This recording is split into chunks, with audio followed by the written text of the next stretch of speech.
Amém? Boa noite, meus queridos e amados irmãos.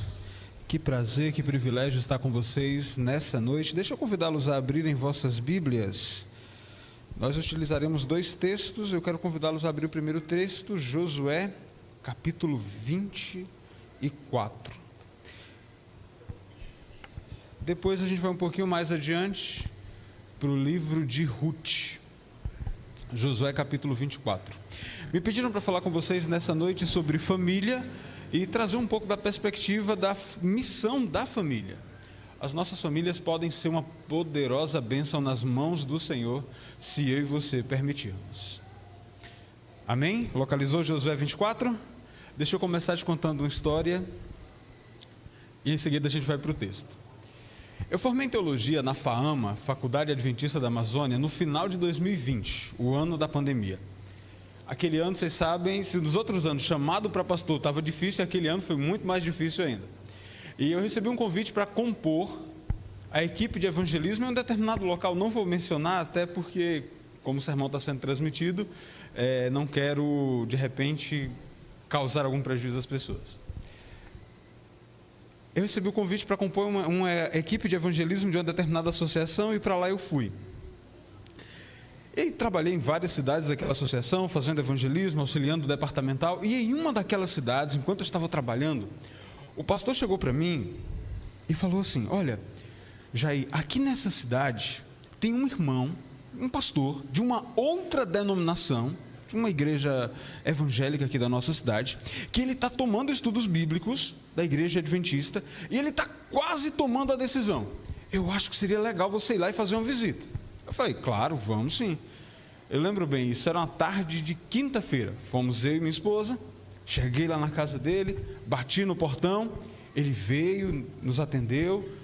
Eu achei estranho porque normalmente, não sei vocês, não foi aqui no Rio, tá? Foi em outro estado. Não sei vocês, mas normalmente a gente recebe as pessoas na sala, né? E ele foi entrando com a gente, entrando, até chegar na cozinha. E lá na cozinha, ele sentou de um lado da mesa, nós sentamos do outro lado e começamos a conversar sobre os estudos bíblicos, sobre a família. Descobri que ele era casado, tinha uma filhinha. Perguntei sobre a filha, parece que estava na aula de natação, salvo engano. Perguntei sobre a esposa, ele falou assim, olha, ela está ali no quarto. Eu falei, chama ela para vir aqui. Aí ele falou assim, mas ela não vai vir não, ela não quer vir. Eu falei, tudo bem, não há problema.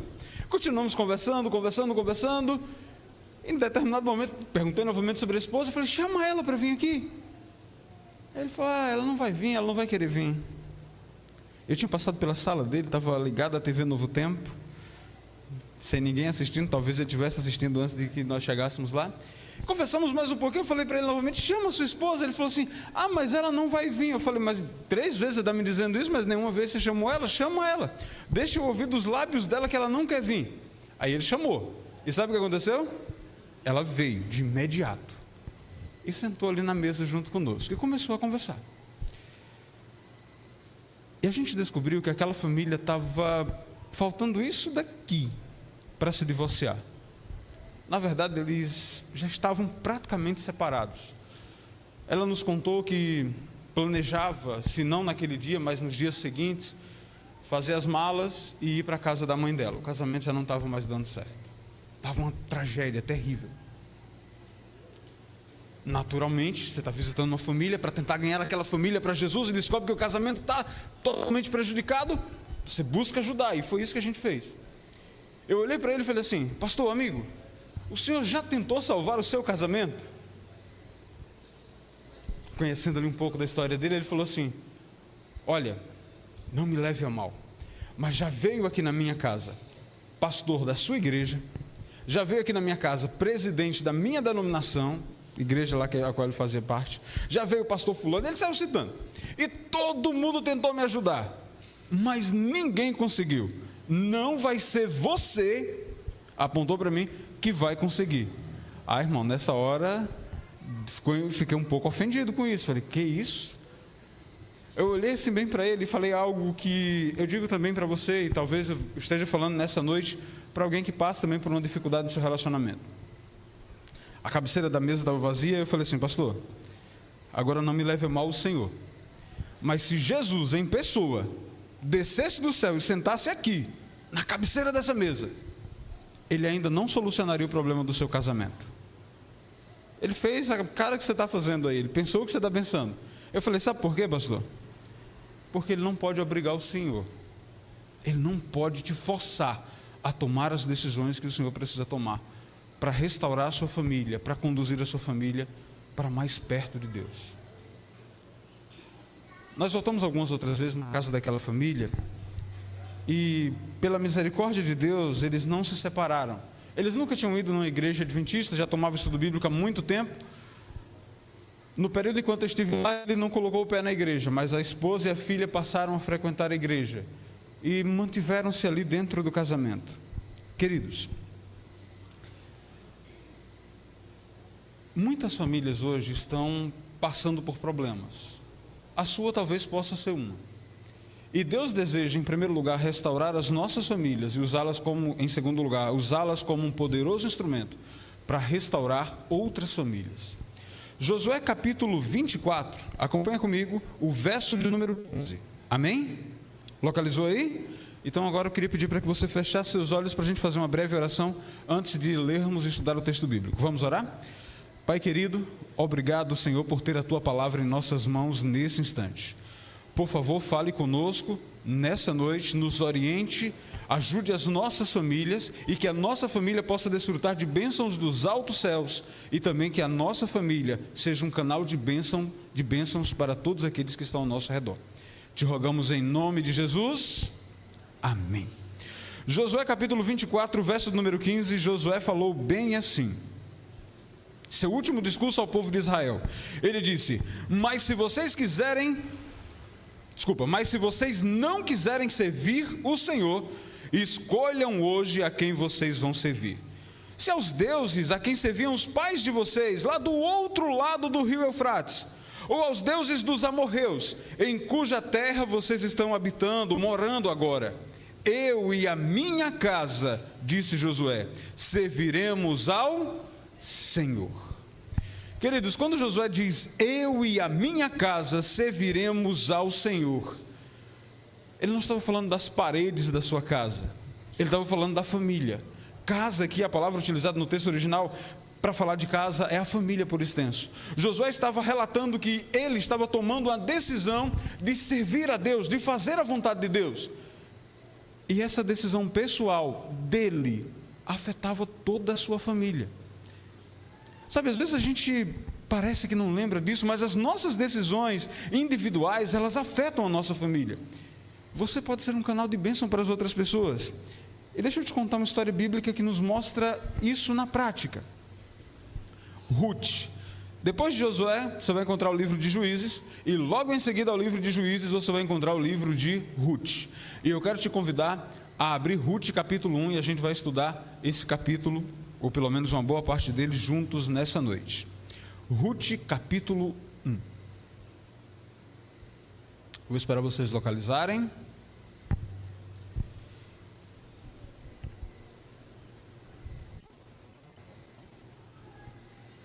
Ruth capítulo 1, amém? O texto bíblico diz assim, ó. Nos dias em que os juízes julgavam, houve fome na terra de Israel. E um homem de Belém de Judá foi morar por algum tempo na terra de Moabe, com a sua mulher e seus 2 filhos. Ou pelo menos esse era o plano dele. Verso 2. Esse homem se chamava Elimeleque. O nome da mulher dele era Noemi, e os seus 2 filhos se chamavam Malom e Quilion. Eles eram efrateus, de Belém de Judá, e eles foram morar na terra de Moabe e ali fixaram residência. No verso 3 diz que algum tempo depois, Elimeleque, o marido de Noemi, ele morreu. Ela então ficou sozinha com seus 2 filhos. Esses, por sua vez, casaram-se com mulheres moabitas. O nome de uma delas, Orfa, e o nome da outra, Ruth. E ficaram ali quase 10 anos. O verso 5 diz, depois morreram também Malom e Quilion, os 2 filhos de Noemi. E assim ela ficou sozinha, sem os 2 filhos e sem o marido. Veja só, normalmente, quando cristãos ou quando servos de Deus se associam com pessoas que não servem a Deus, via de regra, o cristão, o servo de Deus, ele é desencaminhado. E eu já te adianto que não é isso que vai acontecer aqui nessa história. A Bíblia diz que por ocasião de uma grande fome, o povo de Israel estava passando por necessidade, talvez ali uma região extremamente árida, não estava chovendo como deveria chover, estava tendo secas constantes, não estava produzindo alimento como deveria produzir, aquela era uma sociedade que vivia basicamente da agricultura. Aí então chega esse homem, junta-se com sua mulher, Elimeleque, sua mulher Noemi, e eles decidem ir para a terra de Moabe. Moabe, você vai lembrar, é uma terra criada pelos descendentes de Ló. Você lembra que Moabe era o nome de um dos filhos / netos de Ló, os moabitas. Mas isso é uma história para um outro momento. O que acontece é que naquela situação, por decorrência da fome, de tudo aquilo que estava acontecendo, eles se mudam para aquela terra estrangeira. Vivendo ali, naquela terra estrangeira, acaba que Elimeleque falece. E seus 2 filhos casam-se com mulheres daquela região. A Bíblia então nos diz que cerca de 10 anos depois, uma outra tragédia acontece naquela família. E os 2 filhos, esses também morrem. Fica Noemi e suas 2 noras. E deixe-me falar para você, talvez você já saiba disso, mas é importante ressaltar, naquela época e naquela cultura, não era comum que as mulheres trabalhassem em prol do seu próprio sustento. Via de regra, quem trazia o sustento para dentro de casa era o homem. Quando a mulher ainda era nova e dependia do pai, ela ficava, digamos assim, para ser mantida pelo pai. Quando ela casava, quem deveria mantê-la era o marido ou os irmãos, ali caso, de repente, numa situação em que ela ficasse sem os pais, mas não fosse casada. E quando ela ficasse sem o marido, existia uma lei chamada Lei do Levirato. Ela deveria casar-se com um parente mais próximo do marido, no caso de não ter filhos, para que pudesse dar ali uma posteridade ao marido por meio dos filhos e que para que ela também fosse mantida, cuidada e não viesse a passar necessidade. Nessa situação morreram os 2, não ficou ninguém, não tinha parentes próximos, afinal eles eram lá de Belém. Aí a Bíblia nos diz no verso 6, acompanha comigo. A Bíblia diz no verso 6, então Noemi voltou da terra de Moabe com as suas noras, porque ainda em Moabe, quando ela estava lá, ela ouviu que o Senhor havia se lembrado de seu povo, dando-lhe alimento. O verso 7 diz, assim ela saiu do lugar onde havia morado, e as 2 noras estavam com ela, enquanto caminhavam, voltando para a terra de Judá. Verso 8, Noemi disse às suas 2 noras, de forma muito sábia, ela para ali, olha para elas e diz o seguinte, vão agora e voltem cada uma para a casa da sua mãe, e o Senhor seja bondoso com vocês, assim como vocês foram bondosas com os que morreram e comigo.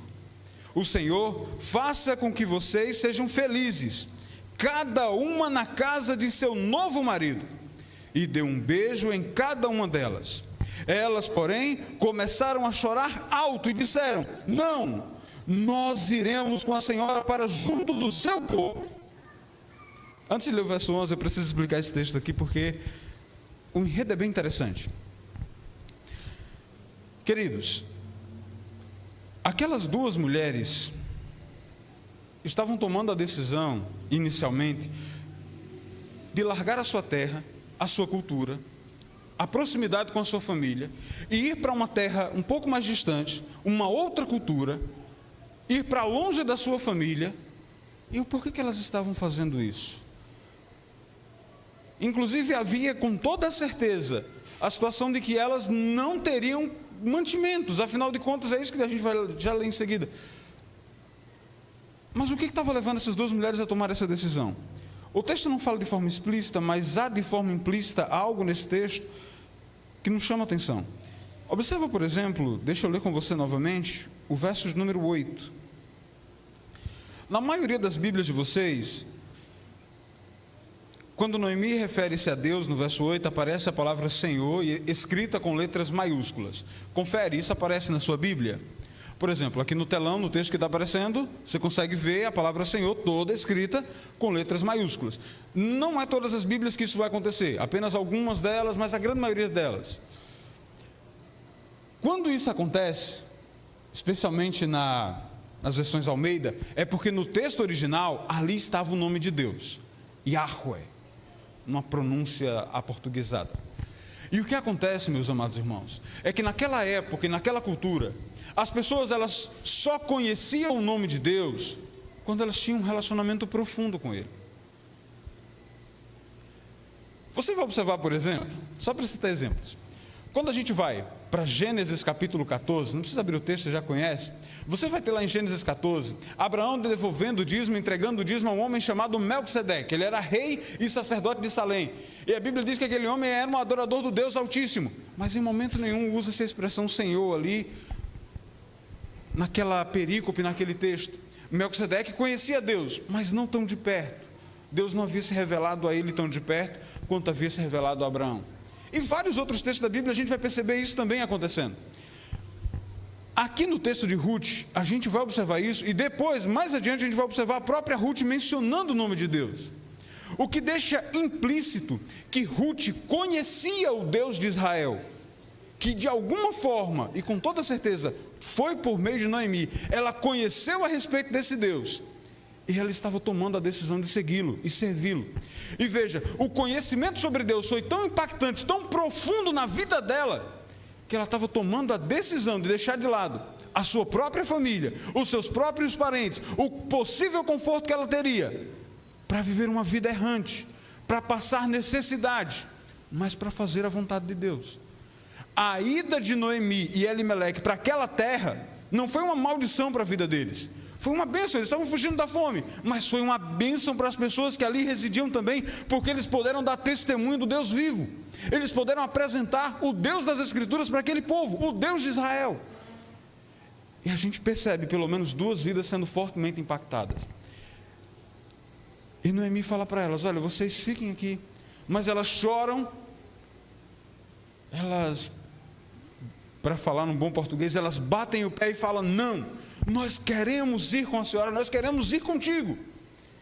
No verso de número 11, a Bíblia diz assim, ó: mas Noemi disse: voltem, minhas filhas, por que vocês irão comigo? Por que vocês iriam comigo? Vocês acham que eu ainda tenho filhos em meu ventre para que casem com vocês? Voltem, minhas filhas, voltem, vão embora, porque sou velha demais para ter marido. E ainda que dissesse, tenho esperança, ou ainda que casasse essa noite e tivesse filhos, será que vocês iriam esperar até que eles viessem a crescer? Ficariam tanto tempo sem casar? E atenção, repito para você, esse casar aqui significa não só casar, mas também o ter mantimentos. Afinal, naquela cultura, as mulheres não iriam, a não ser que elas mendigassem, elas não iriam ter esses recursos. Ela diz, Noemi, finalizando no verso de número 13: não, minhas filhas, a minha amargura é maior do que a de vocês, porque o Senhor descarregou a sua ira sobre mim. Verso número 14: então de novo choraram em alta voz. Orfa, com um beijo, se despediu de sua sogra. Ruth, porém, se apegou a ela.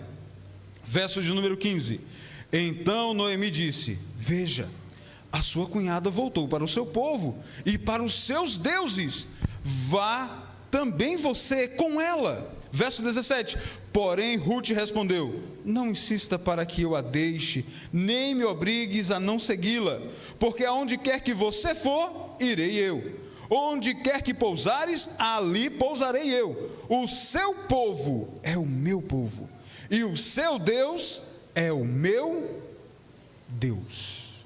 Verso 17: onde quer que você morrer, morrerei eu, e ali serei sepultada. Observe ela usando a expressão Senhor. Que o Senhor me castigue, se outra coisa a não ser a morte me separar de você.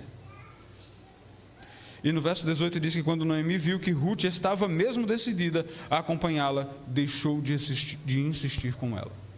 Queridos, a vida e a comunhão de Noemi com Deus e de sua família foi tão profunda, ao ponto de que eles pudessem abençoar essas outras famílias aqui.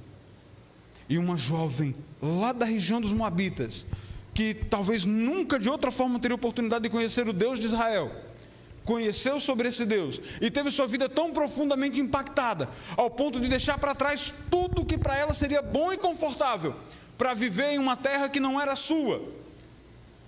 E certamente, irmãos, ela tinha plena consciência de que ao ir para Israel, ao ir para Judá, ela nunca mais voltaria para a sua terra. Ela nunca mais voltaria para o meio do seu povo. Ela estava consciente dessa decisão. E por que ela fez isso? Por conhecer a vontade de Deus. Sabe, existem muitas pessoas que às vezes elas até conhecem o que é o certo, qual é o certo a fazer. Mas conhecer e colocar em prática, aí já são duas coisas completamente diferentes. Eu sei, existem pessoas que nem conhecem direito qual é o certo a fazer. E para esses que não conhecem, está aqui, ó, a palavra de Deus. É só abrir, folhear, ler, aprender e colocar em prática. Mas existem muitas pessoas que já sabem, eu talvez esteja falando para um monte de gente nessa noite, que conhece a vontade de Deus. Mas às vezes tem uma certa dificuldade de pô-la em prática na vida. A vida de Noemi foi muito beneficiada pela vida de Ruth, e você vai conhecer isso ao ler o restante desse livro. Vou deixar isso para você fazer depois na sua casa. Mas a vida de Ruth foi muito mais beneficiada pela vida de Noemi. Se não fosse Noemi, certamente Ruth não saberia da existência de um novo céu, de uma nova terra, de um paraíso para onde Deus quer levar os salvos. Meus amados irmãos, mas se não fosse a disposição de Noemi e de sua família de praticarem a mensagem que eles conheciam, certamente a família de Ruth, ela, seu esposo, não teriam obtido a salvação. Certamente, se Noemi e seu esposo não praticassem a verdade, não teriam criado os filhos em uma terra distante, de acordo com a vontade de Deus. Não teria apresentado essa poderosa mensagem do Evangelho, ainda não tão clara quanto o Novo Testamento, mas já a mensagem do Evangelho de que viria o Messias para morrer pelos pecados da humanidade. Não teria apresentado essa mensagem para aquelas duas mulheres lá de Moabe. E tantas outras pessoas que certamente talvez tiveram também a mesma oportunidade de ouvir. Quando ela se decidiu, ela e seu esposo, fazerem a vontade de Deus, ser uma família abençoada, guiada, conduzida por Deus, Deus os usou como um poderoso canal para abençoar a vida de muitas outras pessoas. Mas deixa eu te falar uma coisa. Eu sei que existem muitas pessoas que dia a dia oram para que Deus possa abençoar, conduzir, mudar, transformar as suas famílias. É marido orando pela esposa, é esposa orando pelo marido, é pais orando pelos filhos, filhos orando pelos pais. E a gente sempre espera, né, que o outro primeiro faça a mudança ao ponto de nos agradar, para depois nós queremos também mudar e fazer como as coisas devem ser. Não é esse o propósito de Deus para as nossas vidas. Deixa eu contar uma história para vocês, e com essa história eu termino a mensagem dessa noite. Alguns anos atrás, na região norte do Brasil, não sei quantos de vocês, antes de contar a história, não sei quantos de vocês lembram, hoje em dia isso dificilmente se pratica, mas há um bom tempo atrás, ali talvez na década de 90, enquanto havia bem mais terrenos baldios, vocês lembram da época em que se fazia aqueles evangelismos nas tendas? O pessoal ia lá, alugava um terreno, às vezes pedia autorização a alguém, limpava o terreno, montava a tenda. Tem alguém aqui que foi batizado em um desses evangelismos? Amém. Deus seja louvado. Na região norte do Brasil, em alguns lugares isso se faz ainda hoje. E em uma dessas cidades, um desses evangelismos, estava lá a tenda montada, estava lá o pastor pregando, todas as noites, evangelismo de 30 noites. E lá pelas últimas noites, pastor pregando, auditório cheio, entra um senhor embriagado, e ele vem em direção do pastor, e o pastor pregando lá na frente, o homem vem caminhando, chega aqui do lado do pastor, segura o braço do pastor e fala assim: pastor, eu preciso conversar com o senhor. O pastor fala: tudo bem, espera só eu terminar aqui, eu já converso contigo. O homem senta ali na primeira cadeira, e o pastor continua pregando e tal. Daqui a pouco o homem levanta de novo: ô pastor, não esquece não, preciso falar contigo. Tá bom, irmão, calma, vou já falar com o senhor. E o pastor vai lá e continua ali a mensagem e tal, e de vez em quando ele lembrando o pastor de que necessitava falar com ele. Quando o pastor terminou, foi à porta para despedir o pessoal e ele foi junto. Pastor, o senhor não esquece, eu preciso falar contigo. Tá bom, calma, deixa eu só despedir o pessoal, eu já falo contigo, já sento para conversar contigo. Quando o pastor teve um pouquinho assim de liberdade para se afastar um pouco, chamou um ancião assim de lado e falou: quem é esse senhor? O que ele quer conversar comigo?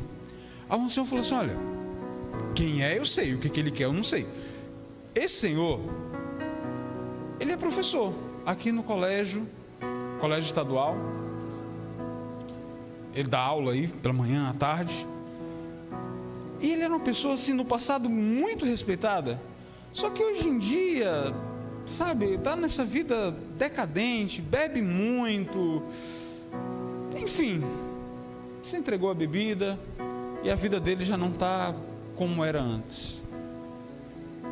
Tudo bem. O pastor então foi até lá conversar com o rapaz, sentaram ali. O pastor falou: pode falar, amigo, o que o senhor deseja? Ele disse: pastor, eu quero que vocês façam comigo a mesma coisa que vocês fizeram com a minha esposa. O pastor tomou um susto na hora, falou: pera lá, o que nós fizemos com a sua esposa? E ele começou a contar para o pastor: olha, pastor, sou casado há 10 anos. E sabe como é casamento no começo, né? É aquela bênção, aquela maravilha, tudo de bom. É assim ou não é? Estou falando com vocês, igreja, é assim ou não é? Lógico que é. E continua assim para o resto da vida, né? Deveria. Se não continua, mas deveria. E ele falou assim: pastor, mas a situação é a seguinte. Foi passando o tempo, vários desgastes, várias situações, muita coisa aconteceu. E a gente, sabe, estava morando debaixo do mesmo teto, mas já não vivíamos de forma nenhuma mais como casados. Ela não preparava mais comida para mim, ela não lavava mais a minha roupa. Sempre que eu chegava em casa, ela estava lá para brigar, para falar um monte de coisa, para dizer que eu faço da vida dela um inferno, para me xingar e aquele monte de coisa. E aí, pastor, saio do trabalho, cansado depois de um dia estressante, vou para casa ouvir a mulher brigar? Não vou para um bar e vou beber. E pastor, por mais que eu chegasse em casa de madrugada, ela estava acordada para xingar, para brigar, para dizer um monte de coisa. Terrível, pastor. Mas aí aconteceu de vocês virem até aqui e montar essa tenda.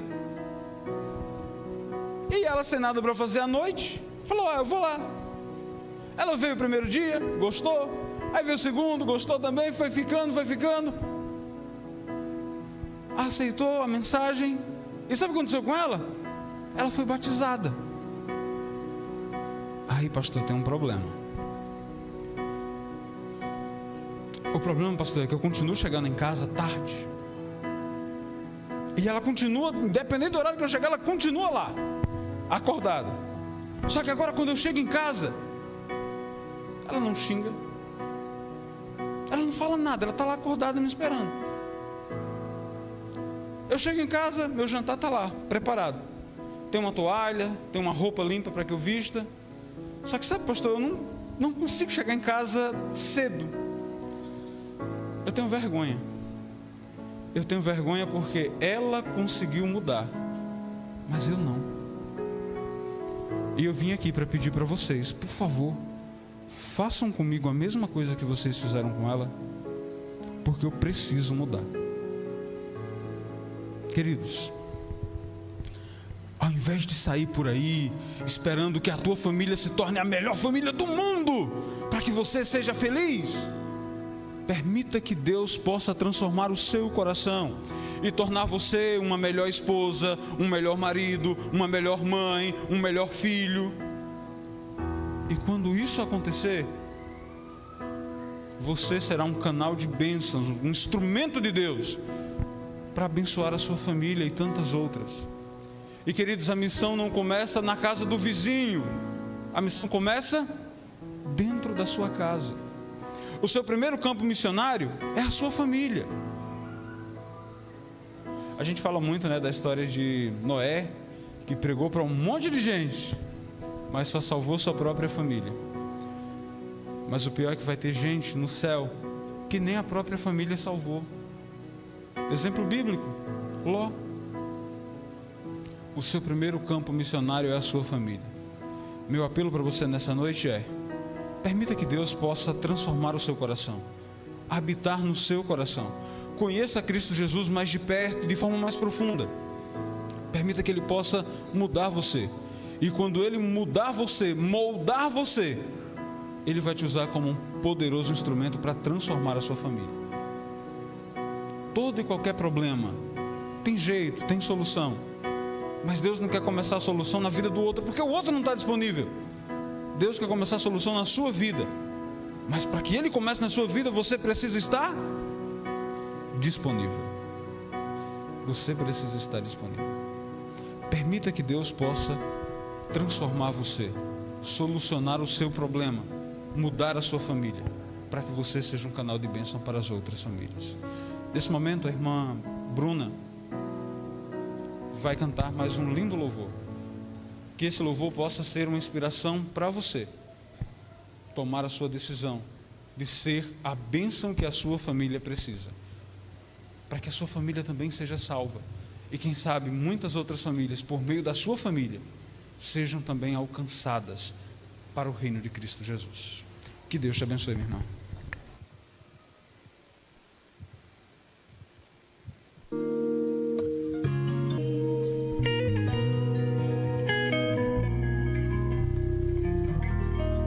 Amém? Deus deseja escrever o final feliz da sua história também. Você permite que Ele seja o autor? Fique de pé, vamos fazer uma oração. Nosso maravilhoso Deus, bom Pai, nós queremos nesse momento, Senhor Deus, colocar as nossas vidas em Tuas mãos. Talvez muitos de nós tenhamos vivido a nossa vida do jeito que gostaríamos, que queríamos, e não da forma que agrada ao Senhor. Ajude-nos, Senhor Deus, a termos humildade, permitir que o Senhor possa direcionar as nossas vidas, moldar o nosso caráter, transformar o nosso ser, que nós sejamos a bênção que a nossa família necessita, que não venhamos esperar as mudanças nos outros, mas que sejamos a mudança. Por favor, Pai, atue em nós, tire de nós tudo aquilo que não te agrada. Por favor, Senhor Deus, derrame uma bênção especial sobre cada família, as que estão aqui presentes, representadas por cada um dos seus filhos e filhas que aqui estão, as que estão nos assistindo de forma virtual, online, que o Senhor possa conceder o Teu Espírito Santo a todas elas e ajudar a cada família em suas necessidades particulares, Senhor. Que o Teu povo possa ser salvo, transformado, para ser usado a cada dia como um canal de bênção e salvação. Obrigado, Senhor Deus, pela nossa família. Obrigado por esse precioso e lindo presente que o Senhor nos confiou. Ajude-nos, ó Pai, a honrar o Teu nome por meio daquilo que o Senhor nos concedeu. Te rogamos em nome de Jesus. Amém, Pai. Que Deus abençoe a todos.